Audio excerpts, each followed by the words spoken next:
조 전 대표 석방을 축하하는 자리에서 꽃다발을 줬는데 거기에 성비위 사건에 가해자와 피해자가 함께 있었다. 하지만 조 전 대표가 별다른 말이 없었기 때문에 문제의식을 모르는 것 같다라는 해석이고, 그다음에 이 가해자들 향해서 당을 지켜줘서 고맙다라는 말도 했다라는 겁니다. 그 말인즉슨 조 전 대표가 알고도 묵살했다, 이런 의미인 걸까요? 일단 그렇게 들립니다.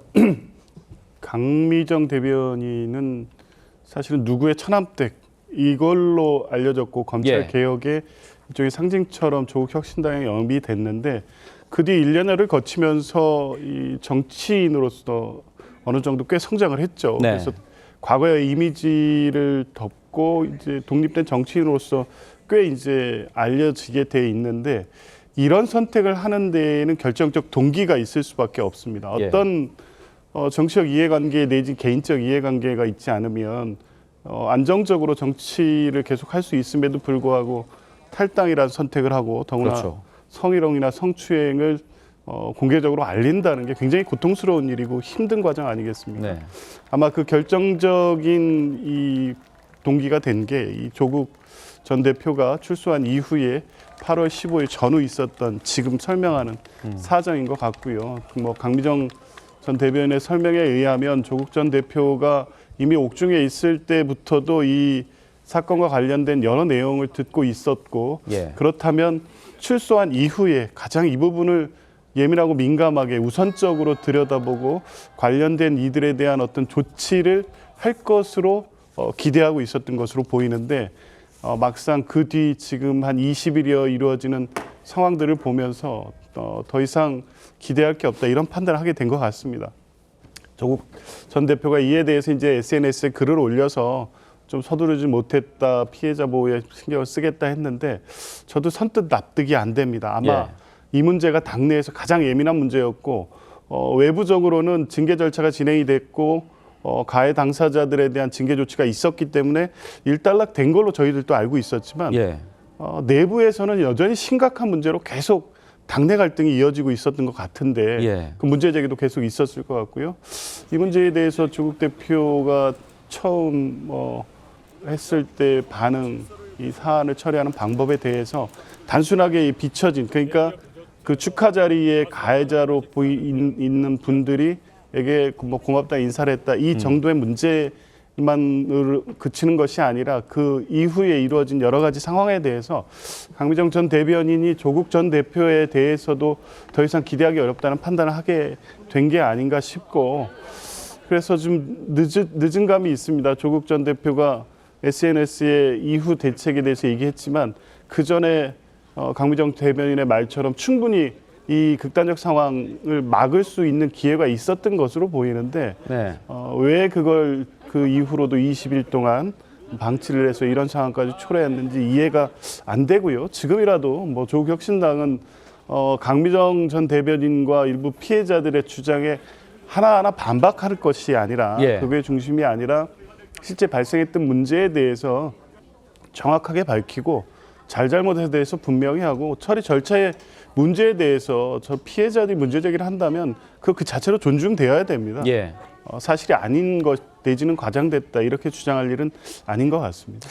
네, 그 존중을 해야 된다라고 말씀을 하셨는데, 지금 조국 혁신당은 팩트 체크라는 형식으로 적극적으로 반박에 나서는 모습입니다. 뭐 인권 특위의 권고 사항을 이행하기 위해서 지금 후속 작업을 하고 있다, TF도 구성했다라고 하는데, 그 내용이 상세하게 알려지진 않았기 때문에 저희가 강미정 전 대변인의 주장을 토대로 거기에 의거해서 지금 설명을 해드린다라는 점 감안을 해주시면 감사하겠습니다. 지금 그러면 조국 전 대표의 응답은 어떤가? 거기에 관심이 많이 쏠립니다. 하루에 수십 개씩 SNS에 글을 올리면서 소통을 이어가던 조국 전 대표, 정작 이 기자들이 몰려들면서 당시 상황이 어땠냐, 침묵을 한 것이냐 물어보니까 이런 반응을 보였다고 합니다. 보고 오시죠. 이 문제 인지하고 계셨습니까? 원장님, 평소에도 불평등 관련돼서 말씀 많이 하셨는데 이번에 당내에서 이런 일 일어나신 거에 대해서 입장 한마디 부탁드리겠습니다. 다음 기회가 있을 것입니다. 오늘 사찰에서 말고요. 다음 기회를 갖겠습니다. 사면 이후에 아무 입장 안 낸 거에 대한 피해자들이 실망을 느꼈다는 부분은 어떻게 생각하세요? 사면 기다리셨지만 전혀 말씀 없으셔서 실망했다. 사면 이후에 당사 오셔서 문제 해결된 때까지 지켜줘서 고맙다, 이런 말씀 하신 적 있으세요?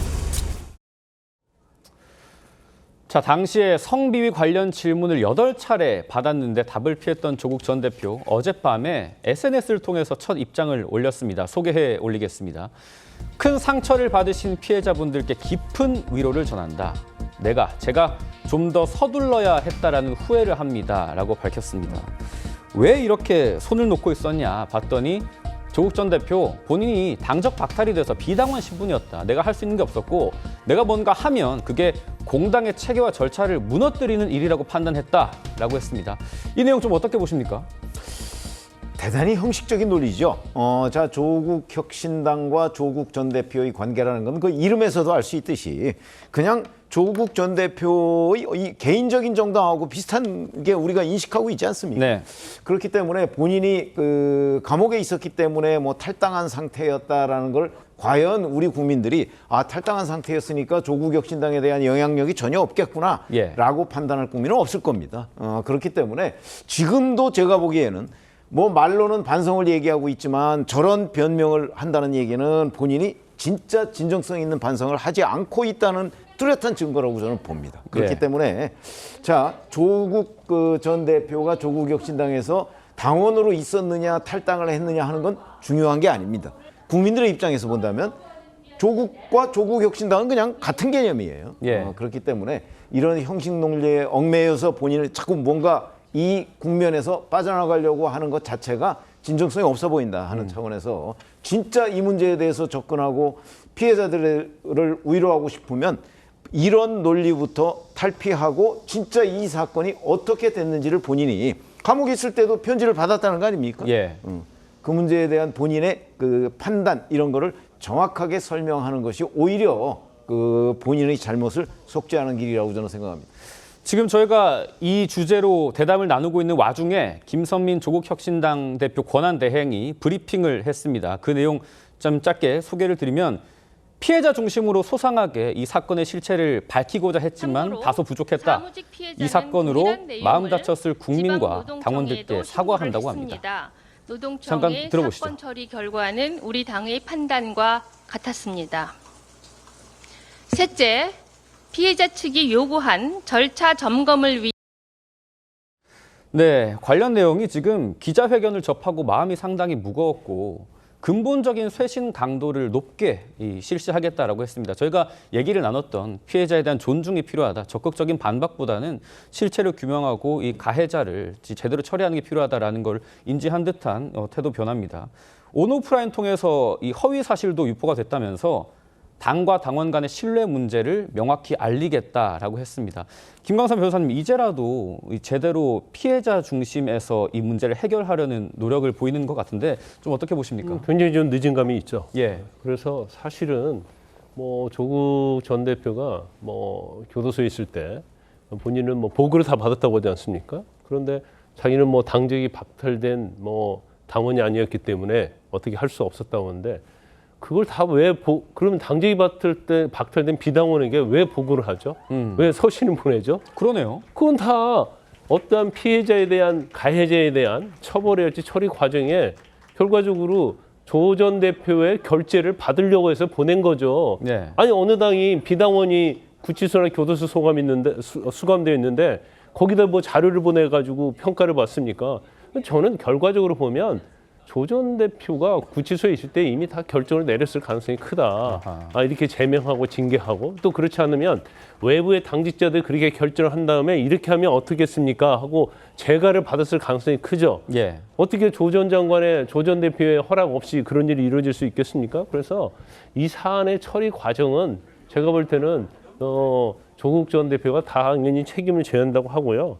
그 이중적 태도를 보이면 안 되죠. 더군다나 본인이 8.15 사면돼가지고 축하하는 자에 그 자리에 가해자고 피해자가 같이 있으면 안 돼요. 네. 우리가 가해자 피해자 분리라는 얘기를 얼마나 수없이 많이 들었습니까? 맞습니다. 그럼 그런 자리에서 가해자들 보고 나오지 말라고 하든지 여러 가지로 내가 다시 복귀를 해서 이 사건을 한번 다시 검토를 해보겠다느니 그런 정도의 메시지는 전달했어야죠. 그냥 나와서 가해자들 때문에 수고했다. 가해자들 있어서 우리가 지금 당이 이렇게 잘 되고 있다느니 이런 칭찬을 하는데 피해자 입장에서 보면 정말 어처구니 없는 일이 아니겠어요? 네. 그래서 이제까지 조 전 대표가 그랬었지만 이중적인 태도를 보이고 있다. 자기 자신의 책임을 회피하려는 그러면서 마치 자기는 당적이 없었다랄지 아니면 뭐 조 전 대표가 원래 나중에 얘기했다 하는 사람입니까? SNS에 하루에도 막 여러 개씩 하는 사람 아니에요. 네. 그런데 저 말 한마디 않고 있잖아요. 나중에서 이제 SNS에 정리하고 올렸는데 그거 너무나 추상적이고 뻔한 얘기를 하고 있단 말이에요. 그래서 아마 이 사건 자체가 조혁신당 자체의 근간을 흔드는 아하. 그 정도의 파괴력이 저는 있다고 봅니다. 굉장히 어떻게 보면 내로남불이죠. 예. 남한테는 성평등 얘기하고 성과 관련해서는 엄격하게 얘기하면서 자기 자신들에서는 관대하고 가해자를 감싸는 이런 태도. 이게 조국혁신당의 정체성이 아니냐 그런 의구심을 가질 수 있는 거예요.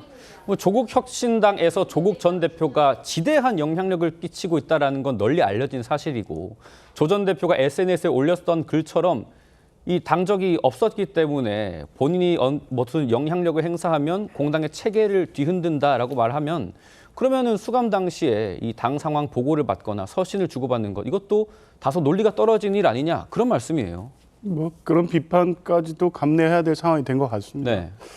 누가 봐도 뭐 저 의원님도 말씀하시고 변호사님 말씀하셨지만 조국 전 대표가 조국 혁신당에서 갖는 상징성, 영향력은 뭐 절대적이죠. 그러니까 결국에 이제 그런 어떤 객관적 상황 때문에 어떻게 보면 이 정당 내에서 가장 중요하고 심각한 문제가 발생했음에도 불구하고 조국 전 대표의 사면 복권 정치 복귀 어떤 이벤트를 너무 그 의미의 중요성을 두었지 당에서 이 아프고 골마 터지고 있었던 이 부분에 대한 관심이 오히려 그것 때문에 줄지 않았나 싶고 이제 그것이 이제 터져 나올 수밖에 없는 상황이 만들어진 계기가 된 것 같은데 네.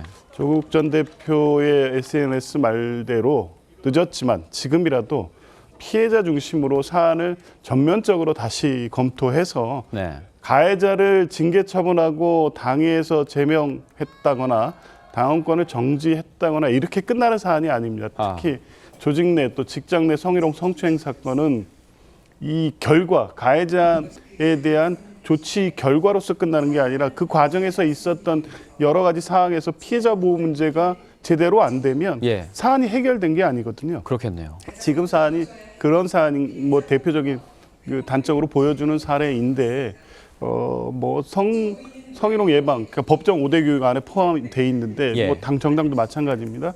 가장 핵심적인 게 피해자 보호하고 관련해서 조치 과정에서 피해자가 추가적인 가해 피해를 당하지 않도록 하는 조치였는데 이게 안 된 게 지금 객관적으로 피해자들의 주장에 의해서 드러난 것은 피할 수 없는 사실입니다. 이거를 진실 공방의 문제로 끌고 가려고 하면 예. 조국 혁신당은 앞으로 국민들로부터 계속 더 큰 비난과 비판을 받을 수밖에 없다. 아마 조국 전 대표나 지도부도 지금 상황에 대한 심각성을 저는 충분히 인식할 것이라고 봅니다.